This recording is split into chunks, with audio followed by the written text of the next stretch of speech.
Good morning students, कैसे हो आप लोग। चलो, जैसे कि हमने पिछली क्लास में बात किया था कि नेक्स्ट हमारा लेक्चर होगा वो हमारा होगा ड्रग नोमेनक्लेचर या nomenclature of drug. Nomenclature of drug. कोई ड्रग है तो उसका नोमेनक्लेचर कैसे किया जाता है, यानी उसका नाम कैसे रखा जाता है, हम इसके बारे में जानने की कोशिश करेंगे कि एक ड्रग है, कोई केमिकल है तो उसका नेमिंग कैसे होता है, यानी कोई मेडिसिन का नेमिंग कैसे होता है, और नेमिंग होता है तो कितने तरीके का नेमिंग होता है, एक ड्रग के कितने नाम होते हैं। तो जब हम देखते हैं तो ये पता चलता है कि नोमेनक्लेचर ऑफ ड्रग में 3 तरह के नाम होते हैं, यानी किसी ड्रग का 3 नाम होता है। वो कौन कौन सा नाम होता है? पहला होता है केमिकल नेम, दूसरा होता है नॉन प्रोप्राइटरी नेम,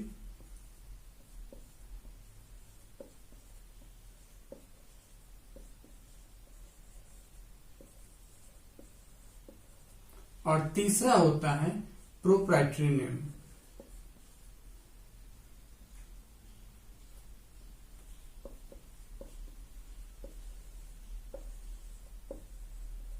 ठीक है।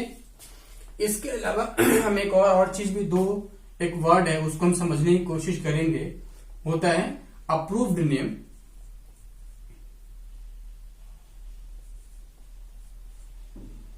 अप्रूव्ड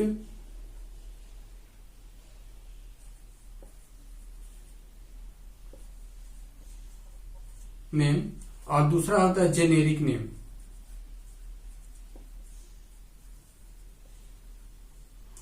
तो कुल मिला के ये 5 तरह का नेम हुआ। पहला केमिकल नेम, दूसरा नॉन प्रोप्राइटरी नेम, और तीसरा प्रोप्राइटरी नेम, और इस साइड में अप्रूव्ड नेम और जेनेरिक नेम के बारे में भी हम समझने की कोशिश करेंगे। ये होता क्या है ये देखिए, कोई भी ड्रग है तो केमिकल नेम कहने का मतलब क्या है कि हम जानते हैं कि हर एक ड्रग या मेडिसिन एक केमिकल कंपाउंड है। तो जो भी केमिकल कंपाउंड है और उस केमिकल कंपाउंड का जो भी नेम रखा गया है वही नेम उसका केमिकल नेम कहलाता है। जैसे मान लीजिए कि प्रोपेन एल्किन ग्रुप का एक कंपाउंड है, अगर ये ड्रग है तो इसका नाम क्या हो जाएगा? प्रोपेन। अगर एल्डिहाइड ग्रुप का कोई ड्रग है तो क्या नाम होगा? ऐसे ही हो सकता है प्रोपेनॉल, ब्यूटेनॉल, मिथेनॉल, ये हो सकता है ना। फॉर एग्जाम्पल जैसे कि प्रोपेनॉल, प्रोपेनॉल। ठीक है। तो जो केमिकल होगा यानी जो ड्रग होगा, ड्रग का जो केमिकल नेम होगा ना उसका, वही उसका केमिकल नेम कहलाता है। ठीक है। और फिर इसके बाद अब हम बात करते हैं non proprietary name. Non proprietary name कहने का मतलब होता है कि देखिए, प्रोप्राइटरी और नॉन मतलब हमें पता है कि नहीं। प्रोप्राइटरी का मतलब क्या होता है? जो जिसकी प्रॉपर्टी होती है। ठीक। तो नॉन प्रोप्राइटरी नेम कहने का मतलब है कि एक ऐसा नेम रखा जाए जो किसी व्यक्ति विशेष का प्रॉपर्टी या किसी कंपनी का प्रॉपर्टी नहीं हो, बल्कि एक कमिटी रखता है। तो नॉन प्रोप्राइटरी नेम का मतलब होता है कि कोई सा भी ड्रग जब किसी कंट्री में इवॉल्व होती है या फिर उसको मैन्युफैक्चर होता है किसी कंट्री में, तो उसकी जो गवर्नमेंट होती है वो गवर्नमेंट उस ड्रग का नेम रखने के लिए कमेटी बैठाती है, और उस कमेटी के कुछ मेंबर होते हैं और वो लोग डिसाइड करते हैं कि इस ड्रग का नेम क्या होगा, और वो ड्रग जो भी वो नेम रखेंगे उसी नेम से उस कंट्री में या उस एरिया में उस ड्रग की सप्लाई होती है और लोग उसके बारे में जानते हैं। तो उसी नेम को हम नॉन प्रोप्राइटरी नेम हम कहते हैं। ठीक है। तो जरा थोड़ा सा और ब्रीफ में हम देखने की कोशिश करें इन सब चीजों को कि होता क्या है proprietary name, non proprietary name. तो आपका ये नॉन प्रोप्राइटरी नेम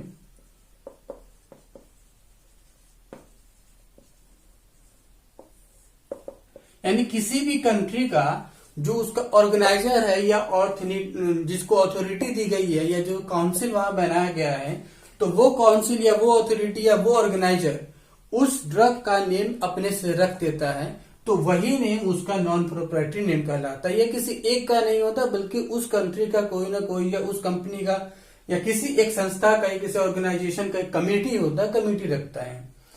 तो इससे प्रॉब्लम क्या आता है, मान लीजिए कि एक ड्रग है, एक ड्रग वो इंडिया में कुछ और नाम से बोला जा रहा है, इंडिया का अपना काउंसिल होगा, इंडिया का अपनी अथॉरिटी होगी जो इस तरह के ड्रग का जो नेमिंग रखता है, तो वो कुछ और नाम रखा।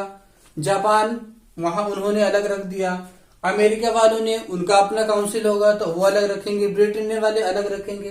तो इससे क्या होगा, ड्रग एक ही है, ड्रग आपका एक ही है, तो इंडिया में उसको किसी और नाम से बोला गया, जापान में किसी और नाम से बोला गया, यूएसए में किसी और नाम से बोला गया और वही ब्रिटेन में किसी और नाम से बोला गया। तो इससे क्या प्रॉब्लम क्रिएट हुआ, इससे प्रॉब्लम ये क्रिएट हुआ कि ड्रग एक रहते हुए भी अगर कोई प्रैक्टिशनर या कोई भी स्टूडेंट या कोई रिसर्चर अगर किसी इंडिया में अगर इंडिया का रहने वाला है ये, तो उसको किसी और नाम से बोलेगा, लेकिन जब वो यही यूएसए में चला जाएगा तो वह ड्रग सेम ही रहेगा, केमिकल कंपाउंड सेम ही रहेगा, लेकिन उसका नेम दूसरा हो जाएगा। तो उसे बार बार याद करना, बार बार समझना, बार बार उसको करना ना, तो बहुत कंफ्यूजन वाला ये प्रॉब्लम रहेगा। तो इससे क्या होगा, हर कंट्री अपना दबदबा बनाने की कोशिश करेगा, कहेगा नहीं मेरा वाला नाम सही है, इंडिया कहेगी नहीं मेरा सही है, यूएसए कोई और कहेगा, ब्रिटेन कोई और कहेगा। तो इसी चीज को सॉल्व करने के लिए, तो जैसे कि इसका जो कमेटी बनाई गई थी, तो यूएसए, जैसे इन दो चीज का हम बात कर लेते हैं, यूएसए का जो काउंसिल था वो था यूएसएएन, ठीक है, यूएसएएन काउंसिल थी, जो वहां पे कोई सा भी एक ड्रग, जब ड्रग की नेमिंग किया जाता था तो ये काउंसिल उसका नामकरण करते थे कि भैया ये ड्रग है और उसका नॉन प्रोप्राइटरी नेम ये है, और उसी नेम से जो ये वाली काउंसिल जो भी नाम रखता था यूएसए में, उसी नाम से उस ड्रग के बारे में जानते थे। यूएसए का मतलब क्या है, United state approved name.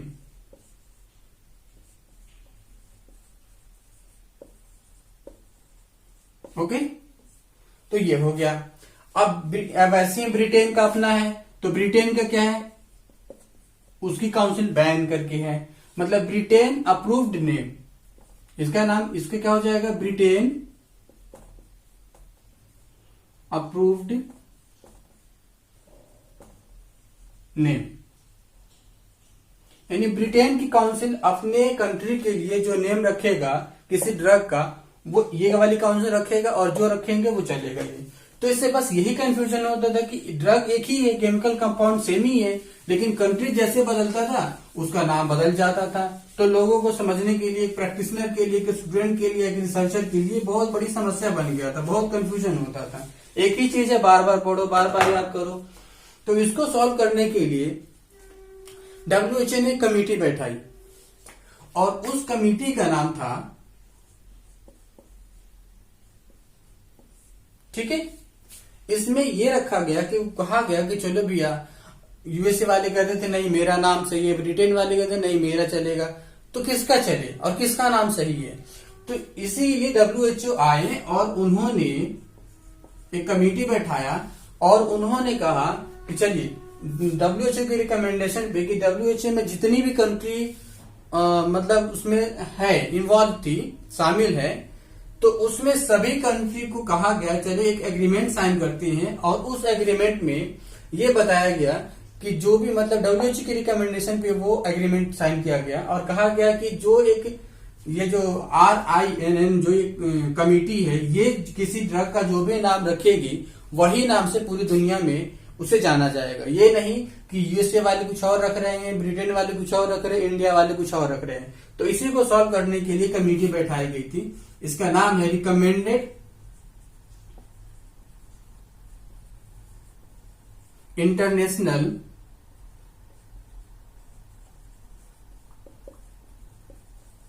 Non proprietary name.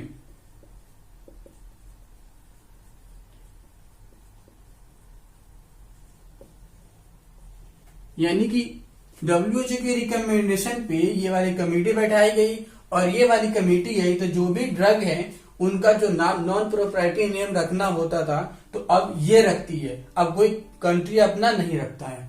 अभी भी कुछ ऐसे ड्रग हैं, अब हम थोड़ा यहीं पे एक बात कर लेते हैं अप्रूव्ड नेम का। अप्रूव्ड नेम क्या होता है? अप्रूव्ड नेम कहने का मतलब है कि किसी कंट्री का जो भी अपना काउंसिल या अथॉरिटी या ऑर्गेनाइजेशन है जिसको नॉन प्रोप्राइटरी नेम रखने का जिम्मा दिया गया है, तो उन्होंने कुछ क्राइटेरिया डिसाइड किया होगा अपने अपने कंट्री के अकॉर्डिंग। जो भी ड्रग उस क्राइटेरिया को फुलफिल करता है तो वो काउंसिल उस ड्रग का नाम रखती है। तो जो भी कि कोई ऐसा ड्रग है अगर उसको अप्रूवल मिल गई है तो उसको किसी कंट्री से, मान लीजिए कि यूएसएन, अगर यूएसए में कोई ड्रग होता है तो यूएसएन उसको अप्रूव कर रहा है, ठीक है, कि हाँ ये वाला ड्रग का नाम ये है। तो यूएसए ने अप्रूव किया कि किसी ड्रग का नाम ये है, मान लो एक ड्रग है उसका नाम ए है, ठीक है, तो ये यूएसए ने अप्रूव किया ना, लेकिन फाइनल इसका जो नेमिंग कौन रखेगा? RIAN, यानी ये वाली काउंसिल, ये वाली कमेटी रखेगी जो WHO के रिकमेंडेशन पे बनी हुई है।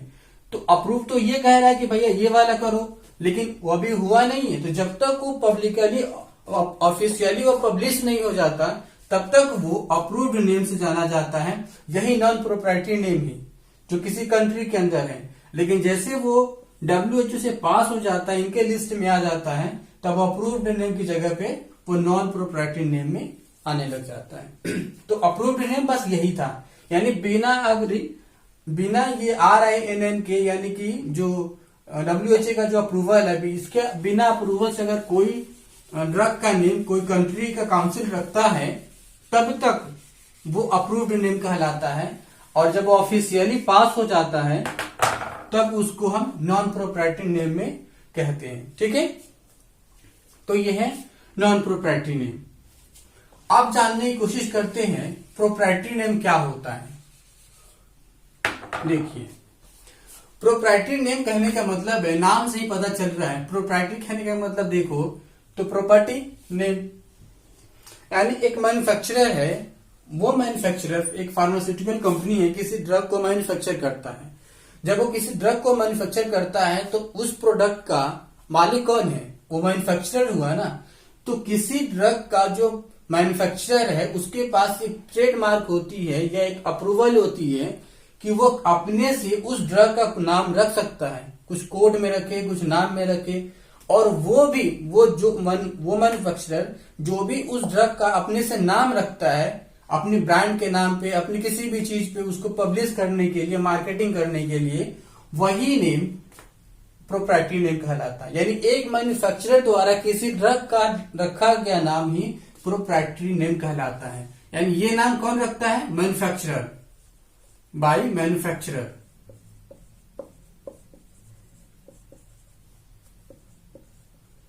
ठीक है, यानी मैन्युफैक्चरर द्वारा जो भी वो नाम रखा जाएगा ड्रग का, वो आपका प्रोप्राइटरी नेम कहलाता है।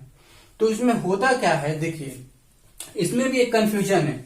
वो कंफ्यूजन कैसे है कि मान लीजिए ड्रग एक है, मान लीजिए कि हम एक बात करते हैं ईथर, ठीक है, ईथर एक केमिकल नेम है। अगर किसी ड्रग का नेम कोई एक मैन्युफैक्चरर, केमिकल कंपाउंड सेम ही एक ईथर है, ठीक है, इसका अगर दो मान लीजिए कंपनी है, एक ए है और एक बी है, ठीक, अगर ए उसी को ईथर को अगर प्रोड्यूस कर रहा है, मैन्युफैक्चर कर रहा है, तो ये कुछ और नाम दे दिया, ठीक है, और बी ने कुछ और नाम दे दिया, तो इनके पास अपनी है कि हाँ ये जो अपना नाम जैसे दे दे, ये अपना नाम ऐसे दे दे, इनके ऊपर कोई बात वो नहीं है, मतलब क्या बोलते हैं, बंजिशें नहीं है कि हाँ भैया आप यही नाम रखोगे वही नाम रखो। ये अपनी मर्जी से रख सकते हैं और ये अपनी मर्जी से रख सकते हैं। तो ड्रग एक ही होते हुए भी अलग अलग मैन्युफैक्चरर होने के कारण उसका नाम अलग अलग हो जाता है, तो मार्केट में वो अलग अलग नामों से जाना जाता है। अब मान लीजिए एक ऐसा केस लेते हैं कि एक मैन्युफैक्चरर है, वो इंडिया में अपने ड्रग को सेल करना चाहता है और वो इंडिया में अपनी कंपनी को सिर्फ जो उसका जो प्रोडक्ट आता है उसको दिल्ली में सेल करना चाहता है, दिल्ली रीजन में, और वही मालिक, वही मैन्युफैक्चरर कोलकाता में भी सेल करना चाहता है। तो ठीक है, तो उसमें क्या करेगा, तो दिल्ली में सेल करेगा तो इसका नेमिंग जो रखेगा, प्रोप्राइटरी नेम, वो मैन्युफैक्चरर, तो इसका नेमिंग रखने के लिए कुछ बातों का वह ध्यान रखते हैं। क्या ध्यान रखते हैं? पहला, कि वो बोलने में, सुनने में और समझने में आसान हो, मतलब उसको याद अगर रखना पड़े, उस नेम को आसानी से रखा जा सके। इतना लंबा चौड़ा नाम नहीं होना चाहिए कि भैया याद ही नहीं हो सके, शॉर्ट में भी हो, कोड में हो, जितना छोटा से छोटा हो सकता है, इजिली बोला जा सके, इजिली सुना जा सके, इजिली उसका उच्चारण किया जा सके, ऐसा नाम वो लोग रखते हैं।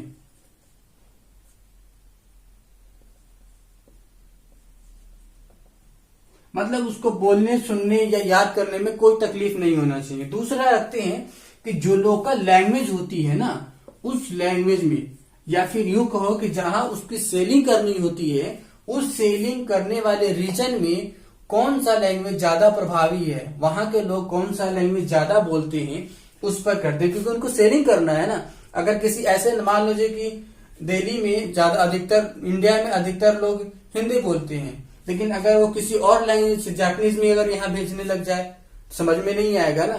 तो इसका मतलब क्या है कि जो भी रीजन में उन्हें सेल करना पड़ता है, उस स्पेसिफिक रीजन के अकॉर्डिंग भी वो देखते हैं कि हाँ, यहाँ पे ये लैंग्वेज के लोग, ये लैंग्वेज बोलने वाले लोग ज्यादा हैं, तो यहाँ पे इसका जो नेमिंग रखना है वैसे ही वर्ड के अनुसार वो अपना रखते हैं। ये मतलब कि वो सुनने बोलने में, जो रीजन में हर तरह से जो फिट हो, जो लोगों को आसानी से मतलब बोला जा सके, समझा जा सके और याद किया जा सके, उस बेसिस पे वो नाम रखते हैं।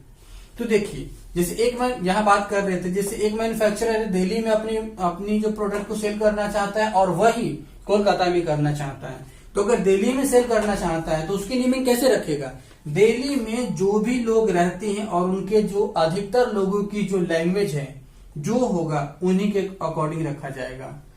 कोलकाता में जो भी बोले जाते हैं उनके अकॉर्डिंग रखा जाएगा कि उनका कोलकाता में सबसे अधिक कौन सा लैंग्वेज बोला जाता है। तो उसी ड्रग एक ही है, लेकिन उसका दिल्ली में नाम अलग हो जाएगा और कोलकाता में नाम अलग हो जाएगा, एक ही मैन्युफैक्चरर होने के बावजूद भी। पहले तो हमने देखा कि अलग अलग मैन्युफैक्चरर था, तो वो अलग अलग मैन्युफैक्चरर अलग अलग नाम रख सकता था, लेकिन एक ही मैन्युफैक्चरर अपना अलग अलग रीजन में अलग अलग नाम से उसको बोल सकता है, कह सकता है, रख सकता है। ये दूसरा, मान लीजिए कि वही मैन्युफैक्चरर, अगर उसकी एक कंपनी इंडिया में है और दूसरी उसने अफ्रीका में बनाया है, ठीक है, तो इंडिया में तो उसका नेमिंग किस बेसिस पे रखेगा? इंडियन लोग किस तरीके की भाषा ज्यादा इस्तेमाल करते हैं, इंडियन लोगों को किस तरह की भाषा ज्यादा याद रहती है, सारी डाटा कलेक्ट करके तब उसका नाम रखेंगे इंडिया के बेसिस पे। तो उसका नाम इंडिया में अलग तरीके से बोला जाएगा या अलग नामों से जाना जाएगा, और अफ्रीका में फिर देखा जाएगा कि अफ्रीका के लोग कौन सा लैंग्वेज ज्यादा इस्तेमाल करते हैं, वहां के लिए कौन सुटेबल है, उस बेसिस पे रखा जाएगा। तो इस तरीके से जो प्रोप्राइटरी नेम होता है, ये अलग अलग रीजन और अलग अलग कंट्री के अकॉर्डिंग बदल जाता है और अलग अलग मैन्युफैक्चरर के अकॉर्डिंग भी बदलता है। यानी ये किस किस के ऊपर डिपेंड करता है? डिपेंड्स ऑन किस किस पे? मैन्युफैक्चरर, यानी जो उसका मैन्युफैक्चरर है वो उसको किस नाम से रखना चाहता है। डिपेंड्स ऑन रीजन,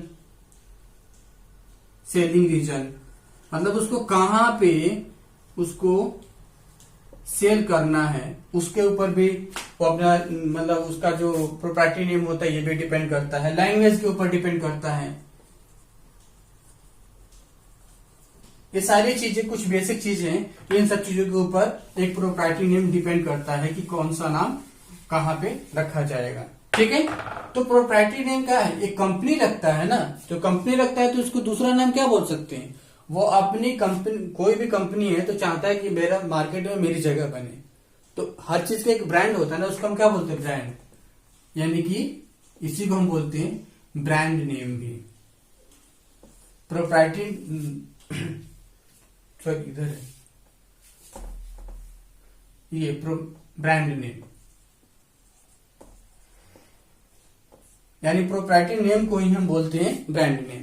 ठीक है, अब हम देखते हैं, यहां तक तो क्लियर हो गया कि प्रोप्राइटरी नेम क्या है, नेम कैसे रखा जाता है, किस आधार पर रखा जाता है और इससे क्या दिक्कत पैदा होता है। तो अभी भी प्रोप्राइटरी नेम से दिक्कत पैदा रहता है, कंफ्यूजन रहती है कि अलग अलग रीजन और अलग अलग कंट्री में नाम अलग अलग हो जाता है, अलग अलग कंपनी अलग अलग नाम रख देती है।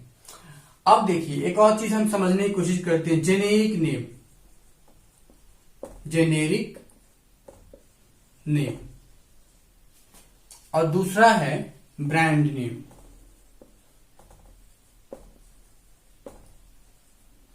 ठीक है, जेनेरिक नेम कहने का मतलब क्या है और ब्रांड नेम कहने का मतलब क्या है। ब्रांड नेम का मतलब हमने अभी पढ़ा कि नॉन प्रोप्राइटरी नेम। क्या है ये? Non proprietary name.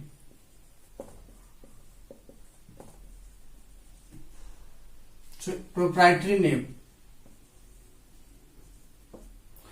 और जेनेरिक नेम कहने का मतलब है non proprietary name.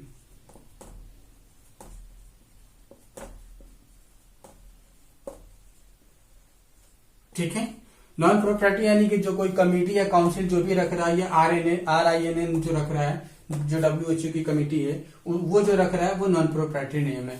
Proprietary name वही है जो कोई कंपनी या मैन्युफैक्चरर जो रखता है वो। तो जेनेरिक नेम का मतलब क्या होता है, जरा हम इसको समझते हैं। जेनेरिक मतलब हम समझ में आ रहा है कि जीनस, यानी कोई एक ड्रग है तो उसका जीनस नेम क्या है, जो उसका जीनस नेम होगा वही जेनेरिक नेम होता है एक्चुअल में। लेकिन आमतौर पे ये ऐसा चलन बन गया है कि लोग generic name, non proprietary name को ही जेनेरिक नेम समझते हैं और इसी से ही सब कुछ मानते हैं कि जेनेरिक नेम का मतलब नॉन प्रोप्राइटरी नेम ही है। लेकिन ये नॉन प्रोप्राइटरी नेम को जेनेरिक नेम कहना ये गलत है। लेकिन अधिक यही चीजें चलता है, जेनेरिक नेम का मतलब नॉन प्रोप्राइटरी नेम ही होता है, लेकिन ये गलत है क्योंकि ये जेनेरिक नेम का मतलब अगर देखा जाए शाब्दिक अर्थ से तो वो जीनस नेम होता है। तो जीनस नेम और नॉन प्रोप्राइटरी नेम दोनों अलग अलग चीज है, बहुत अंतर है दोनों में। लेकिन जो लोग यूज करते हैं आमतौर पे लोग अपनी भाषा में, या एक प्रैक्टिशनर जो किसी मेडिसिन को प्रिस्क्राइब करता है, तो जेनेरिक नेम का मतलब अगर वो जेनेरिक नेम या जेनेरिक प्रोडक्ट बोल रहा है तो आप समझिए कि उसका जो नेमिंग है नॉन प्रोप्राइटरी नेम है। ठीक है, तो यही चीज है ये। अब हम समझते हैं जेनेरिक प्रोडक्ट और ब्रांड प्रोडक्ट में क्या अंतर है। जेनेरिक प्रोडक्ट और ब्रांड प्रोडक्ट,